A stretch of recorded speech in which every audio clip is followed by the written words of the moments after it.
Hello, everybody. Grant Hunter here with another Product Growth Leaders topic of the week. Steve, every conversation we have with product leaders, in every forum we have conversations with product leaders, it seems like they struggle to communicate the impact of good product management to the leadership, helping people understand it. So I thought maybe this would be a good time to have a conversation. I mean, why do you think we struggle so much about being able to measure and communicate the impact of good product management? Because success has many fathers and failure is an orphan. So that's sort of like the quarterback gets all the credit for the win. I don't know. I don't know. But I guess that is part of it, right? If we are truly a cross-functional role, there is the success of the design and development organization in designing and building the right product with context we may have provided them. There's the success of the marketing team of targeting the positioning and messaging to the right segments so it resonates, so we create leads. There's the success of the sales team of being enabled, and each of them have their metric to their success on their own. Mm-hmm. Yet we sort of like share or slathered across all of them. It's not anywhere specific. Right. We empower the others in their metrics. Yeah. And so it's sometimes hard to communicate, hey, we helped you grow. No, my sales team helped me grow, or my marketing team created more leads. And sometimes we don't get back to that root cause where maybe it was a good product decision. So on Monday, we put into the community, how do you measure the impact of good product management? Right. And I thought this just would be a good starter question to figure out, how do we talk about it? John Fontenot, our friend, we had him on earlier talking about his assumptions book. It said he measures it along 5 dimensions: vision, quality, adoption, economics, and 360 reviews. It was a way to do it. Cory, you had the most truthful answer I think you've ever had. Oh, that's saying something. Ouch. Wow. I don't know. Sticking the knife. Why? I mean, I really don't. How do you identify it? This one person had this effect. I mean, we don't create anything, right? We don't create products. We don't create codes. We let others do it. Like Steve was talking, we empower others. So I don't know how you synthesize all that down to what you did as a product person that made that successful. Or what you didn't do to make that unsuccessful. So I don't know is the right answer. If I guessed, it would be, did you identify a good problem to solve, and did you work with the rest of the team to solve it? Frequently, product people are not given the opportunity to select a problem to solve. They are told, go do this, which is not a problem to solve. But to me, that's where I would look to say, are we selecting good things to work on? And are we working on them well as a team to solve them? A couple of years ago, I wrote an article called The Product Leadership Imperative. I was leaning into Warren Bennis's idea of leadership. Management is doing things right. Leadership is doing the right things. So on that line, Cory, you're saying we should be measuring good product management on, are we doing the right things? Are we solving the right problems?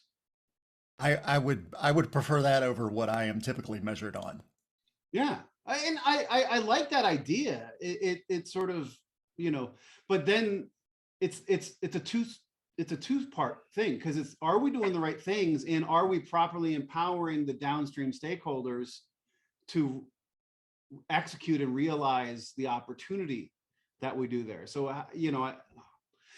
this is me thinking out loud about how do you measure, I guess we can, you need both sides of that to have a successful product.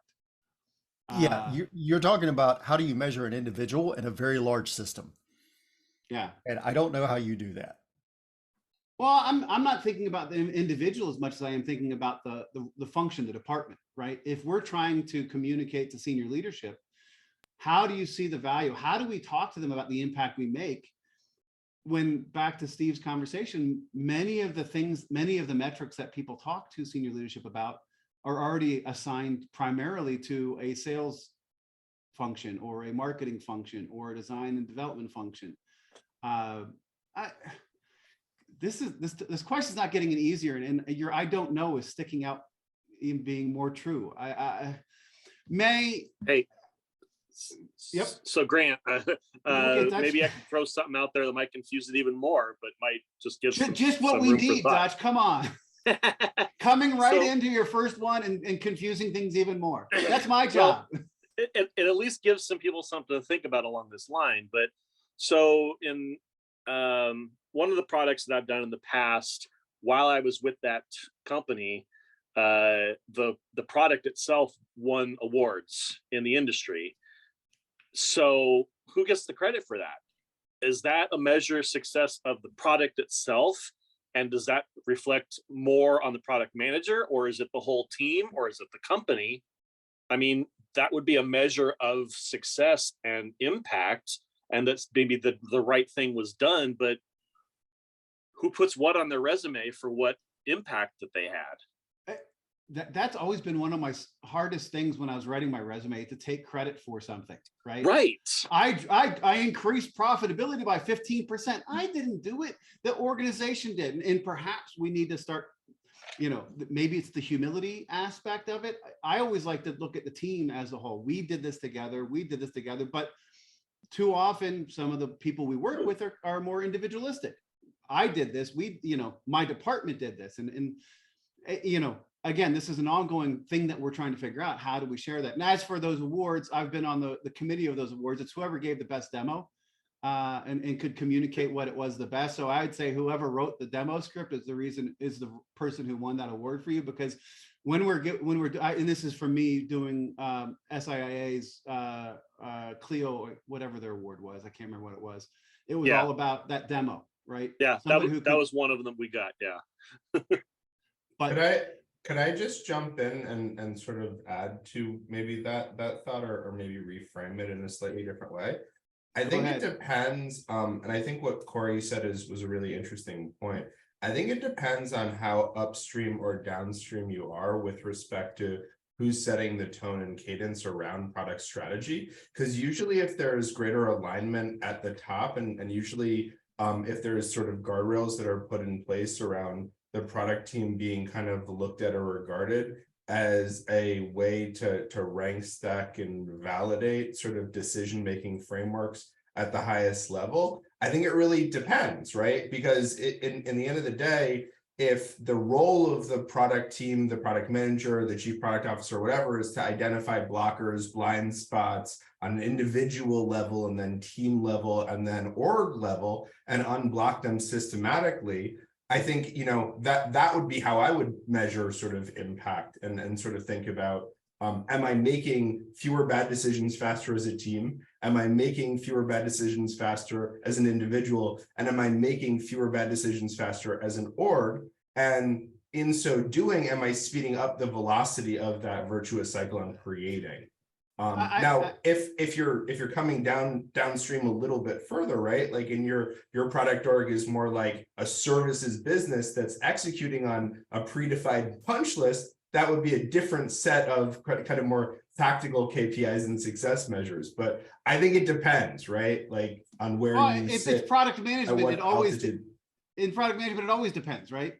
On the situation you're in. I think the best companies I've seen, if you get that alignment, senior leadership on market focused in the product leading with choosing the right markets and problems, I think that we can align those metrics and everybody wins together.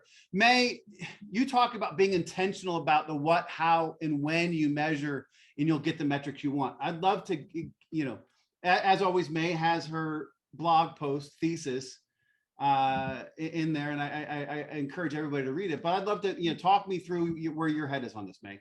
So there's like the high level, how is the company doing as in like the whole product? And I think it's important to look at those as a reflection of the status of the product in general, right? And also kind of the change over time, because you want to see that improve.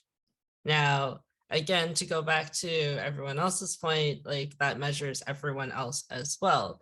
So if you want to go down to the very granular level on an individual PM with the team that they're working with or the teams to build the actual solutions, you can look at the explicit OKRs. Are you hitting those targets within that specific time frame? And you can say, yes, this product manager is doing great product management, or, you know, we've learned a lot from this product manager doing this product management. But again, that's not at, you know, even a team level, let alone organizational level, right? Yeah.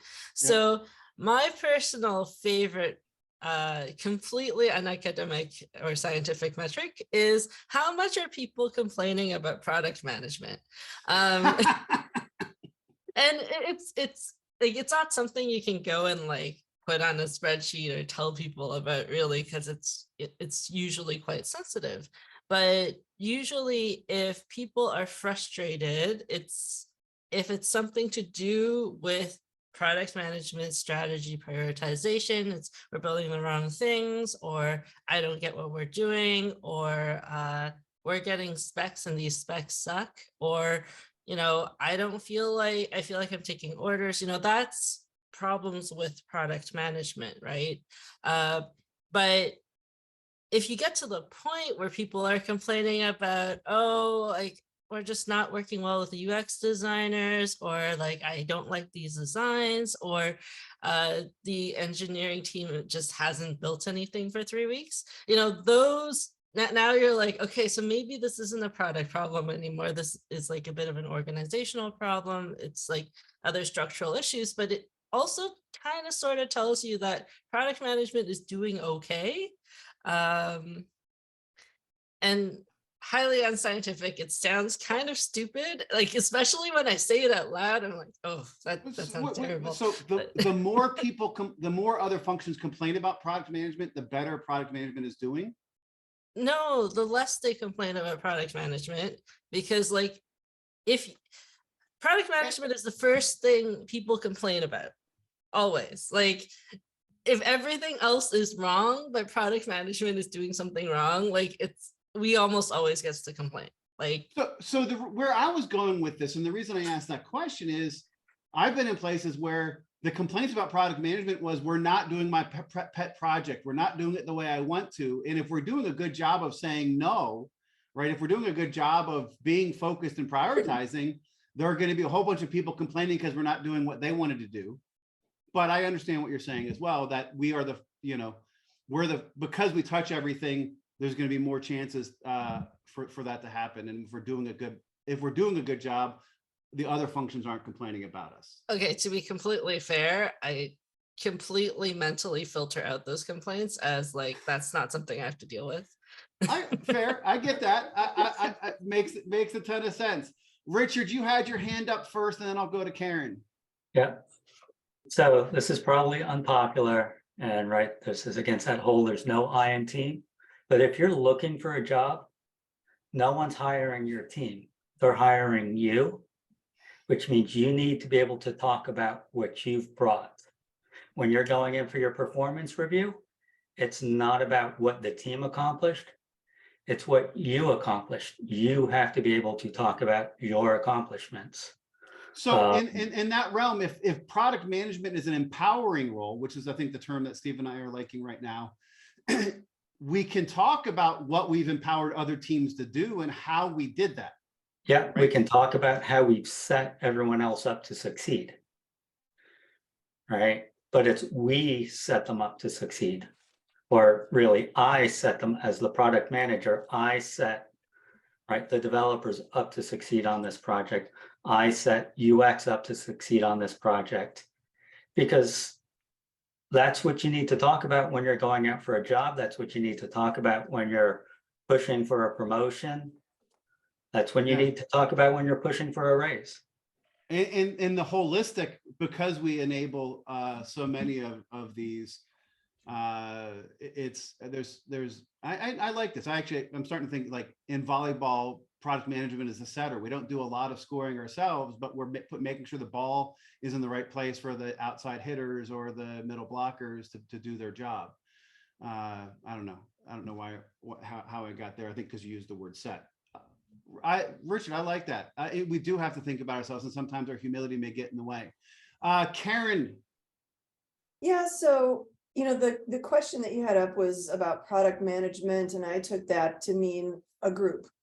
The generalization of product management. And I'm also, in as much as I come from software as a service and come from product management, I'm in product operations now. So it's like, here's what happens behind the scenes in product management, things that I never knew happened as a product manager. I'm getting glimpses into now. So from my vantage point now, I look at it first and say, how do you gauge whether the success of product management? I look to the chief product management officer, first of all. I look to the very top because I see so many things that start there and trickle down. So taking the individual out of it for a second, you look at the very top players. Are they in agreement? Do they have a functional relationship? Have they set a goal that everyone understands? If that goal is, we just want revenue, we don't care about margins, we just want revenue, I'm going to manage my product in one way. If they say, we've got some cost cutting we need to do, we need margin, we need market share, whatever that might be, that's going to impact what I do and how I take my product and how I manage all the things that go around it. The second thing is, when I've been given a directive of this is what we need to do as a company, my job in product management as the hub of the wheel is to, like some of you have talked about, is to run interference and enable my teams to do those things quickly. So there's like lots of little bits and pieces that people said in here that were really, impactful and necessary. So am I getting things out of the way so that my team can function? Am I getting the politics out of the way? Am I getting all the little, is customer support pinging product managers all the time to ask about the latest thing? No, you can't do that. Get out of their way.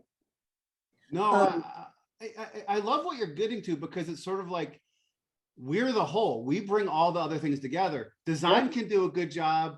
Development can do a good job, marketing can do a good job, sales can do a good job. But if they don't all do a good job, it's going to fall apart and we might struggle. Where product management's that one place that we can come across to bring everything together. I almost said the glue word. I don't like that word when it comes to product management, but it's a place where we can, it's this holistic empowerment. So if we bring the whole results, that's where we see it happen. And to ping on what Richard was saying about, I'm an individual and I'm going for a job interview. You can talk to, my goals were this, and in 2019, my goals were this. Here is what I did to hit that goal. And here's how I managed the teams to hit that goal. You can change, I don't want to say change your story, but you can create your story in a way that talks about how you understand that there are different goals that might be getting set. And sometimes it's a moving target, but speak to how you met those challenges and still delivered on the goal. And I think to this point, having that senior product management leader be aligned at the senior leadership level to make sure we're all working on the same things. I mean, I'm thinking of our mutual friend, who's probably the best product leader I've ever worked with. Yep. And that's one of the things he shined at, was being able to make sure that there was an alignment on what our strategy and objectives were. Yeah. And so, his name's come up a few times, by the way, lately. Sorry, who is this mutual friend? We'll put it in the chat. Me too. So he's got some stuff going on. Leah, wanted to get to you. You've been sitting there quietly smiling. I feel like you've had stuff you wanted to say, but yeah.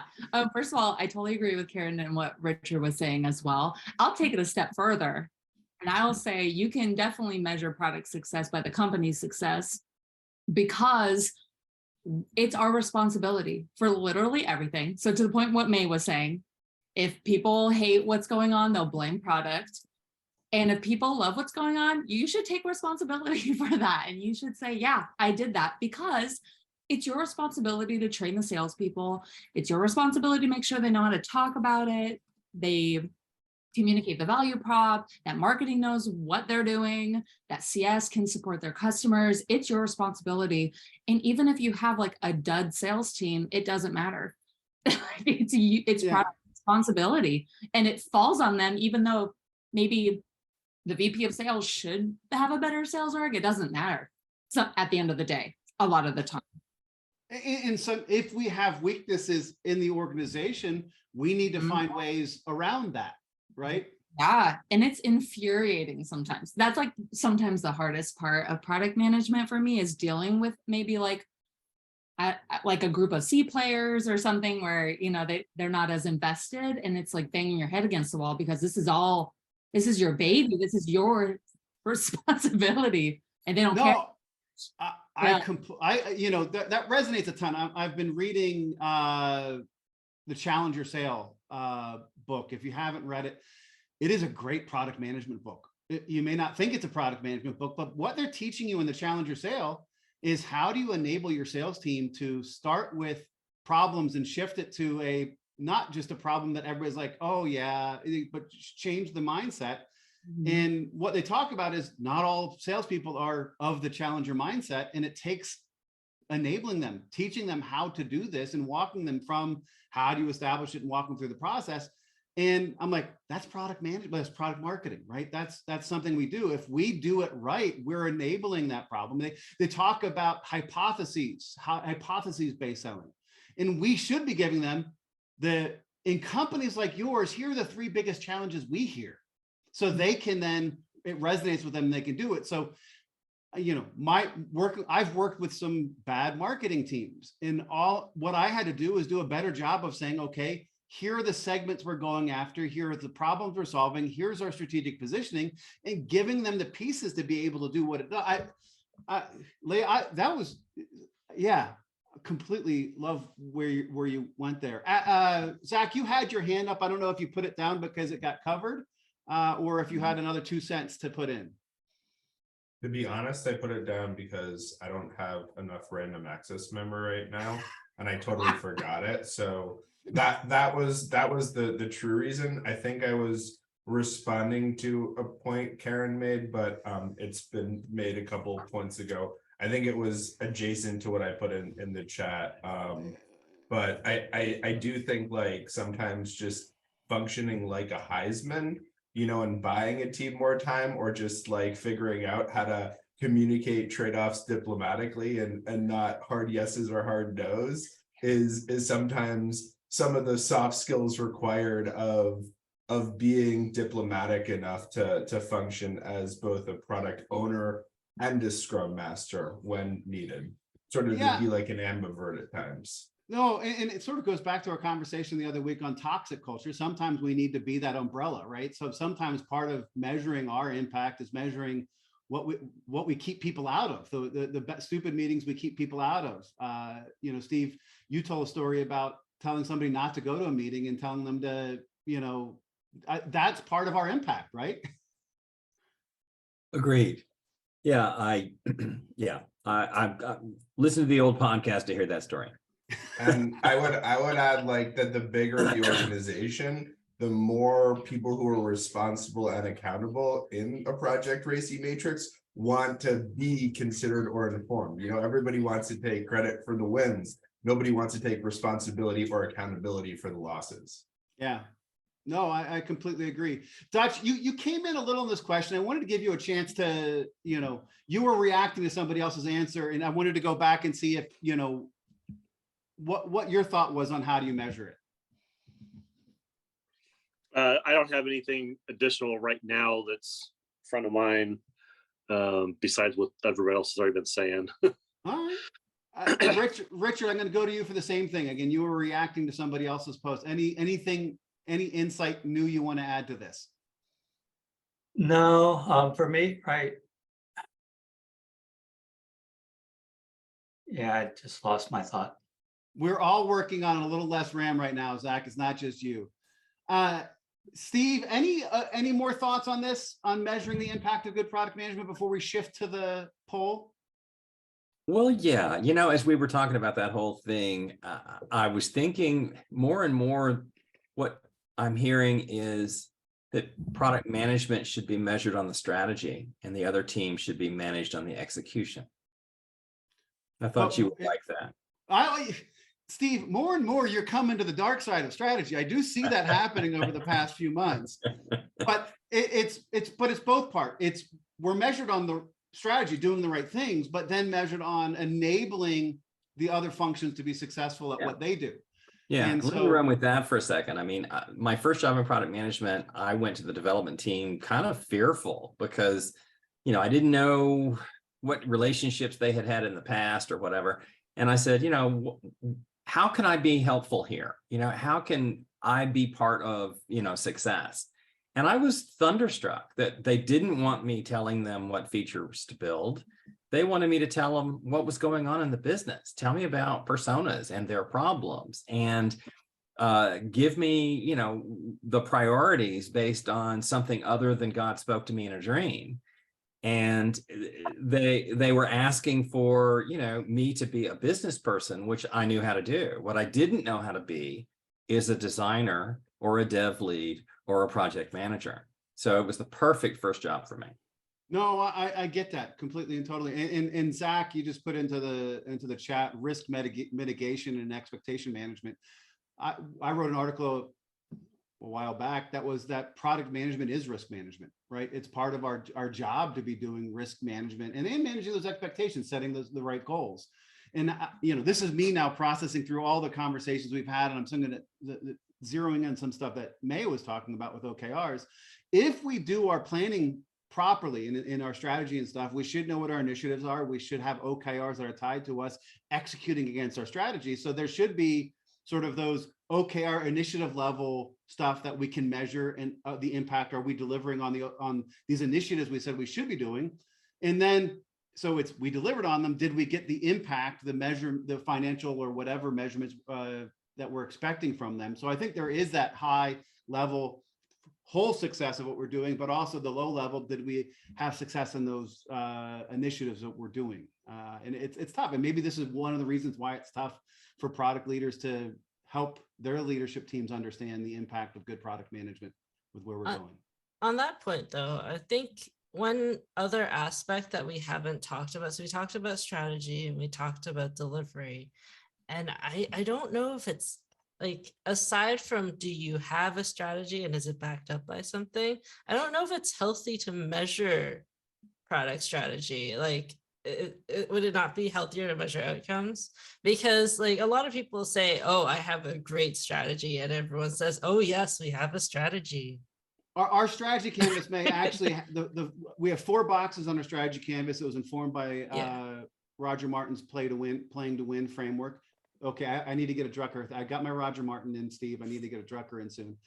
But the 4 boxes are sort of, what is your strategic aspiration? What are you trying to achieve with it? Who's your ideal target customer profile? Where are you trying to play with this?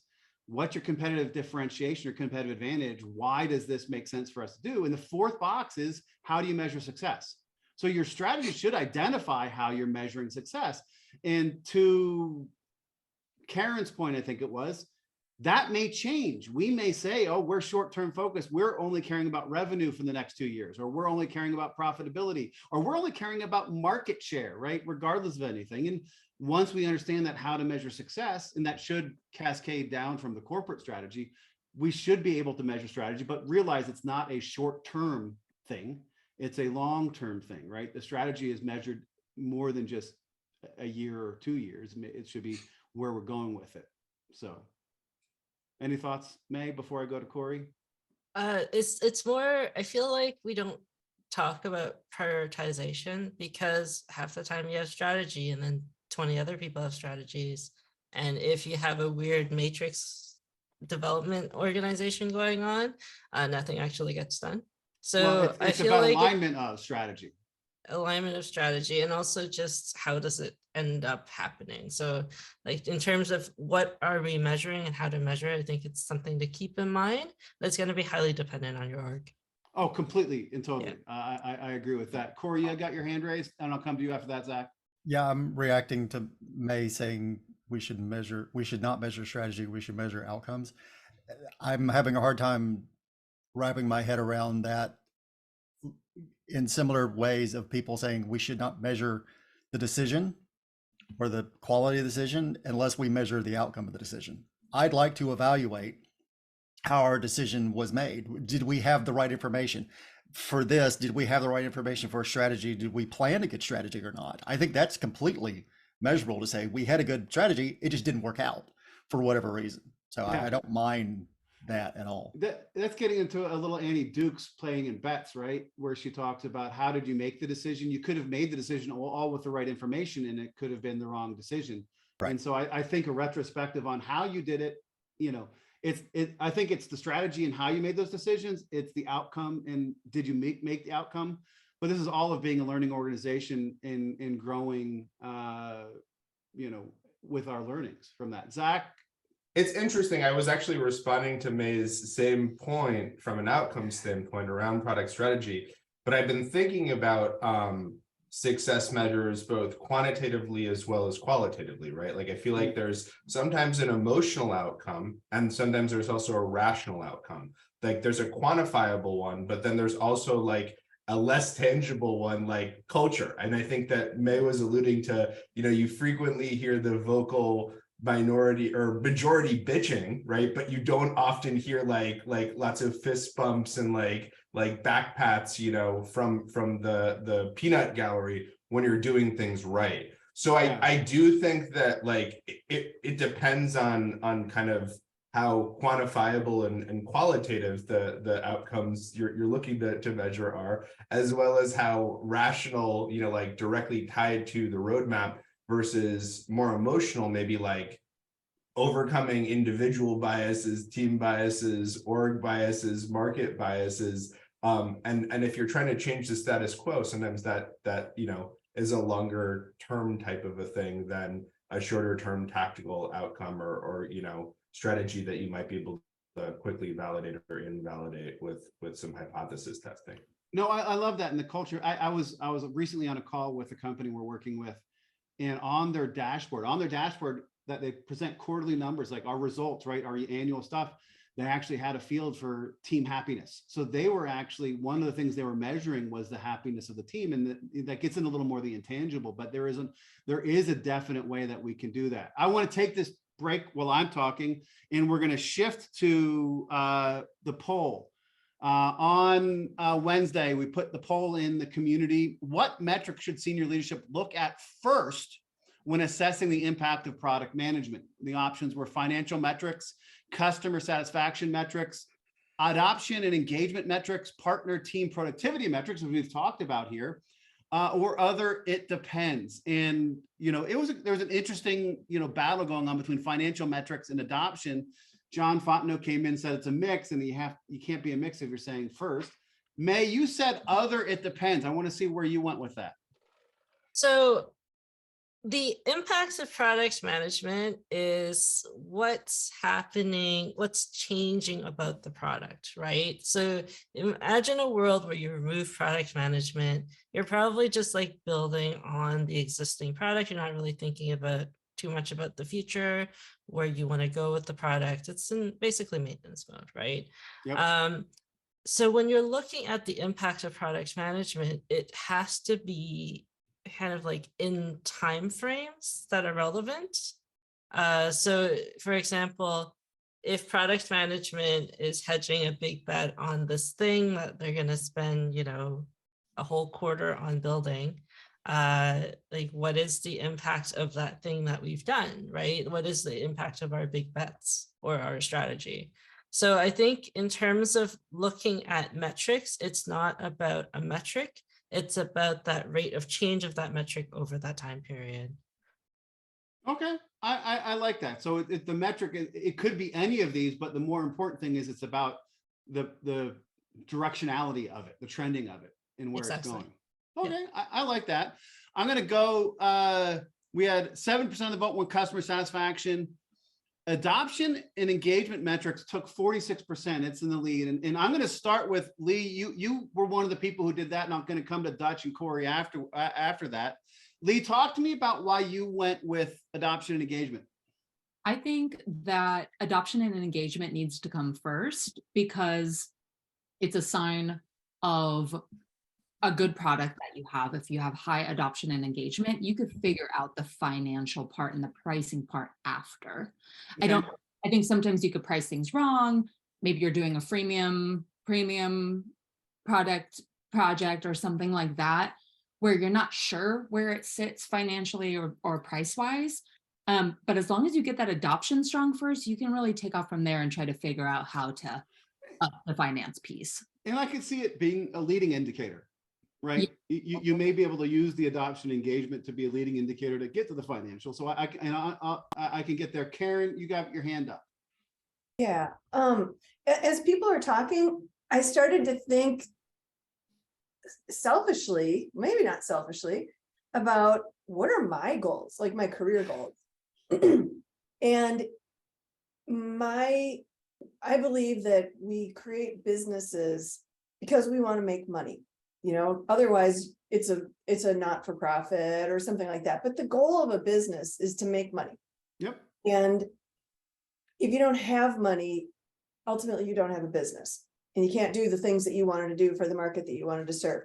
So I just wanted to interject this. We all have our own filters, and my filter, my vote was for the financial piece of it, but I'm really cognizant of the fact now that might be because that's my aspirations. I want to be a part of the decision-making process that impacts the financial results. It's great if you've got lots and lots of top line growth, but if you're losing money, how are you going to cover that?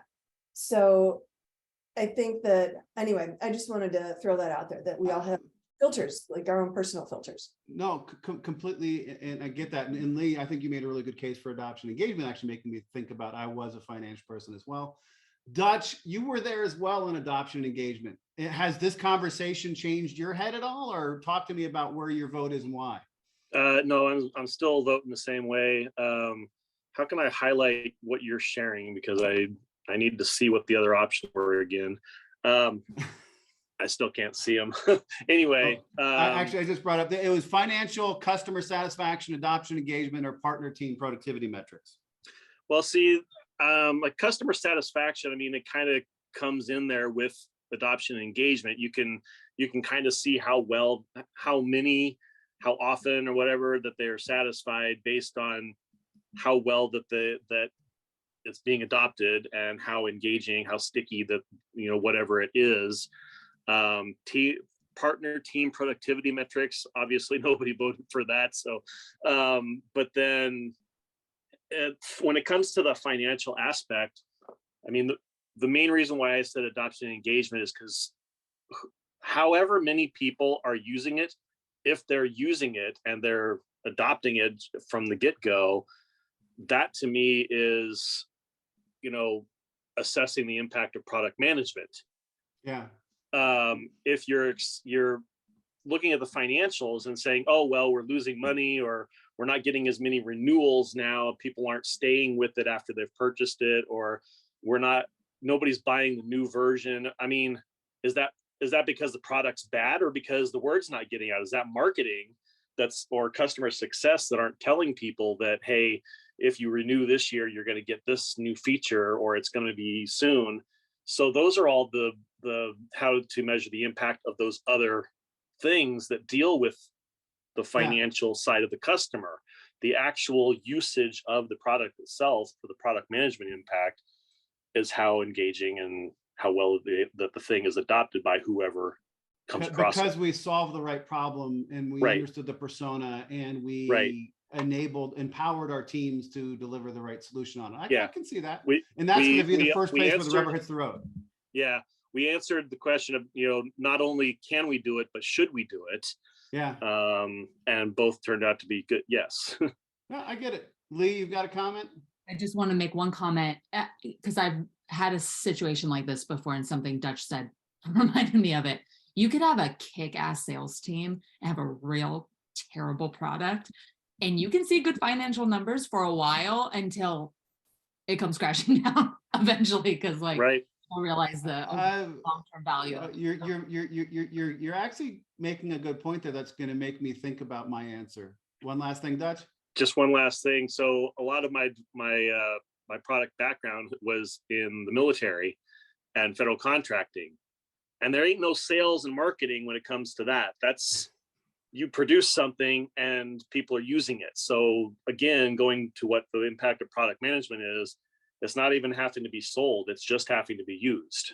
Yeah, no, I completely and totally, I've done some of those products as well. Cory, you were also on team, as you called it, team adoption and engagement.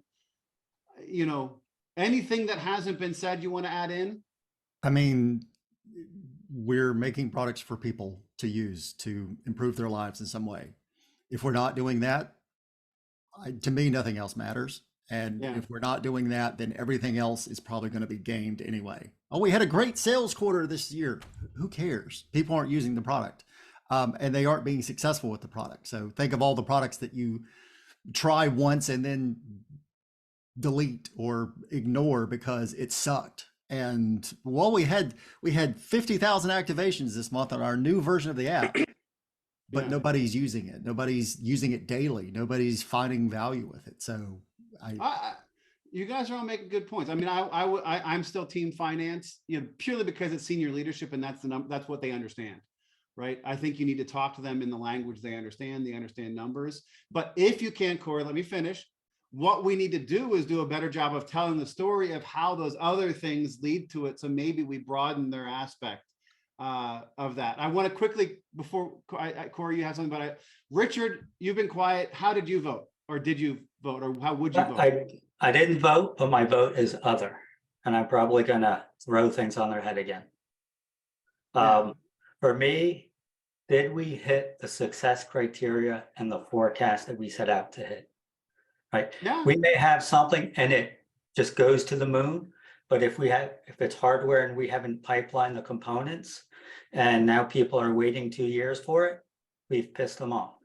If we've created software and the engagement goes through the roof and we didn't build the infrastructure for it and everything's crashing, we're pissing people off and we've now failed. Yeah, I appreciate that. Zach, did you vote or what would you vote for?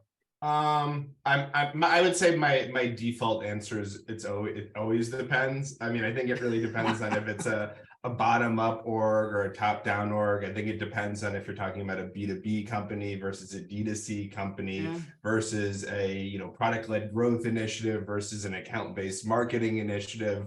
I mean, it wildly depends, but I would tend to agree with you, Graham, in that Grant, sorry, okay. Like total cost of ownership and like FP&A is ultimately what powers all of these great things, from the people to the process to the tools. So understanding the right level of fidelity and altitude of the team that you're working with, the tooling stack that you're working with, and how much or how little you're empowered to actually do the work. I think it's all about like right sizing thinking, right sizing tooling, right sizing expectation management, and then to Richard's point, delivering on what you're setting forth as like an achievable goal from a smart project management standpoint.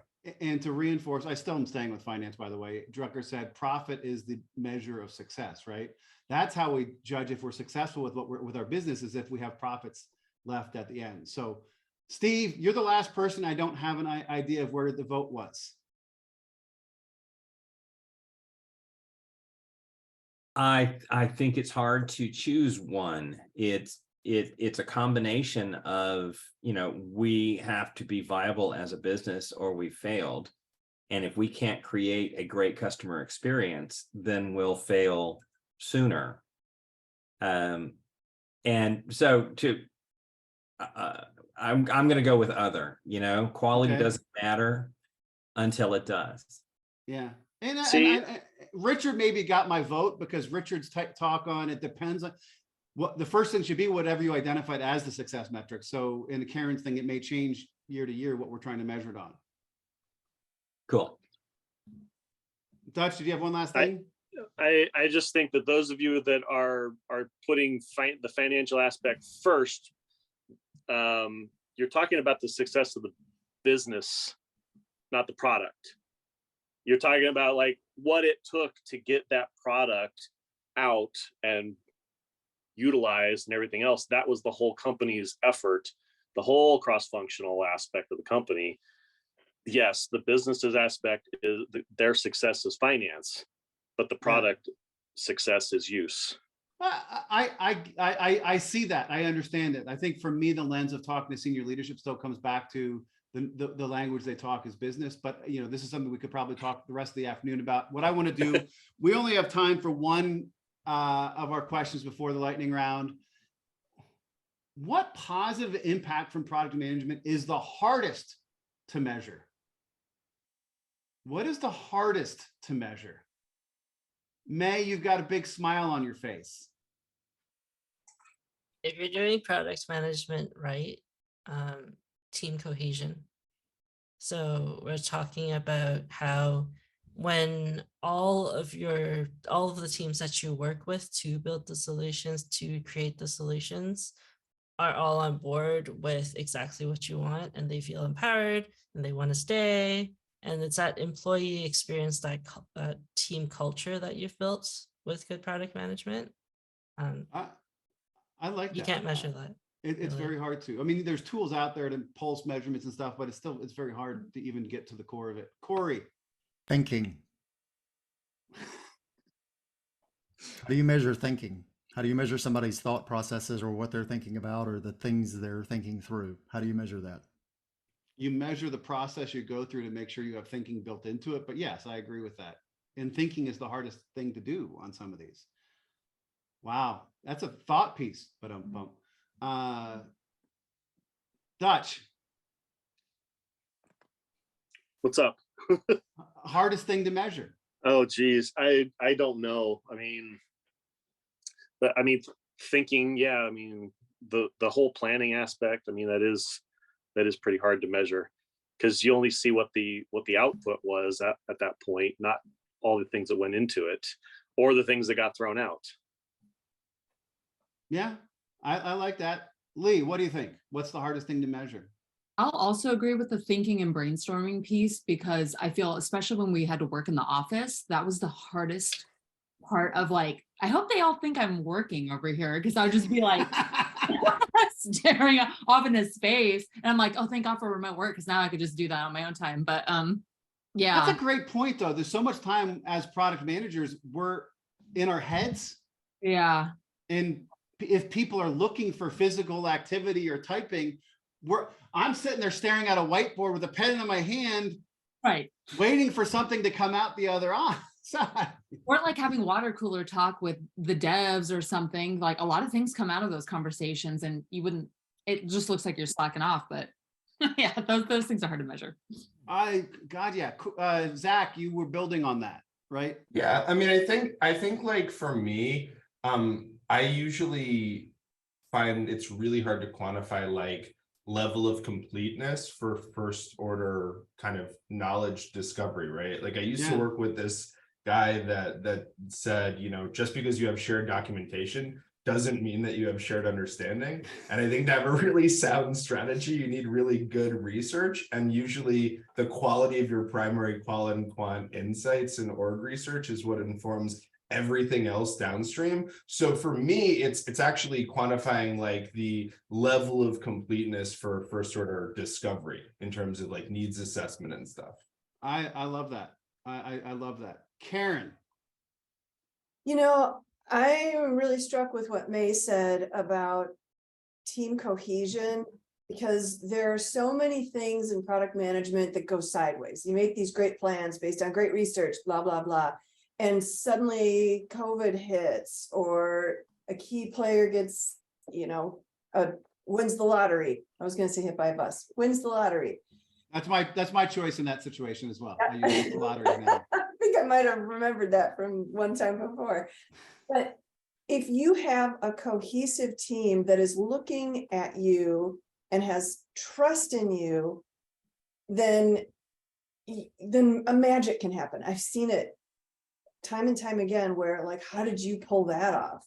And it's because there was team cohesion. You can't measure it. You just know when you have it, and others know when you don't. It's like art, right? Yep. I can't describe what it is, but I know when I see it. Isn't that the right, or was that it wasn't porn? art, but yeah.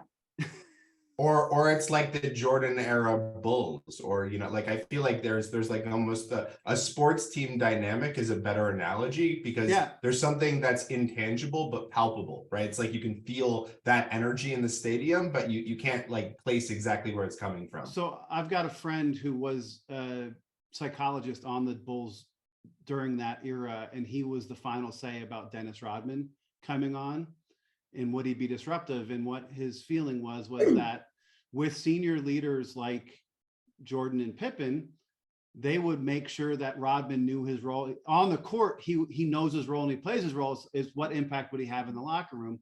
And I love that view of it. That Zach, that's a great analogy. Richard, but I would also add to that point one step further to build on that analogy. You still need a Phil Knight, right? I mean, like in order Phil Jackson, right? Yeah. Phil Knight paid for all of it, but not enough coffee in the day. But yeah, Phil Jackson, right? Like you need a killer coach to bring it all together, all of the personalities. I agree with that. Richard, any thoughts on that, on the hardest to measure before we move forward? No, because I like to measure everything. Right. I find a way to come up with a metric for anything I can think of. So it's hard for me to say what's difficult to measure, because I'll find a way to do it. All right, I get that. Steve, any last thoughts on hardest to measure before we move to the lightning round? I like Richard's point of measure everything, but I'm reminded, I'll just do a quick one. I was reminded last year, a client said that they had a launch that was a disaster. And I said, how do you know? And they're like, well, it was just really bad. And I'm like, by what measure? And they're like, well, and then, so they had no definition of what done is, or what completion is, or what success is. They were just complaining it was a disaster with no parameters. So whatever it is you decide to measure, you need to have a definition of what it is you're measuring. Sorry, that was a roundabout way of that's a very ISO 9000. Yeah. Have a process and show you follow your process. Indeed. Whatever you want to measure, make sure you measure it. All right. That is true. Oh, but I will also agree with everybody else that trust and team morale are probably the best indicators of a successful product management team. All right. I love that. We're going to move to the lightning round. We got a big group, so we're going to be fairly lightning. Word, short phrase. What is the impact of good product management? Richard. Successful product in the marketplace. Successful product in the marketplace. Boy, that's going to be a trump everybody else. Karen. Elevation. Elevation. I like that. Dutch. A highly adopted product that is profitable for the company. Highly adopted product that's profitable for the company. That's sort of building on Richard's. I love that. Leigh. Sure. That the company is a well-oiled machine and everyone collaborates and works. The company is a well-oiled machine. The cogs all work together. I love these. I thought Richard like sort of had the Trump one that everybody couldn't, but we're doing a great job. Zach. I would say, to build on all of those, fewer bad decisions faster. I love that. Fewer bad decisions faster. I really like that. Cory. You have changed the world. Changed, boy, I love it. May. You have a much better chance at success in the market. Much better chance at success in the market. Because it's not guaranteed. It's not. It's bets. And even when you do everything right, you might not succeed sometimes, but you have a better chance of success. I love it. Steve. Happiness.